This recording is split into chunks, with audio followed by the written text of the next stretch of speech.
Hello guys, welcome back to our channel App Tutorial. Today in this video I'm going to teach you how to delete your photos in Plenty of Fish dating app. Now first of all, open your web browser. I'm going to open Firefox as my web browser and type in Plenty of Fish. Now after I have searched Plenty of Fish, it is going to show me a link that is www.pof.com and I'm going to open this link.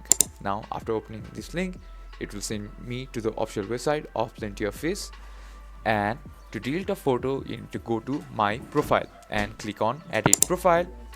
As you can see here, I have two photos of mine in this profile, and to delete this photo go to upload photos and scroll down a little, and I'm going to delete the second photo where it has the garbage icon or trash icon, and click on it and wait for a while. Now you have successfully deleted a photo on Plenty of Fish dating app.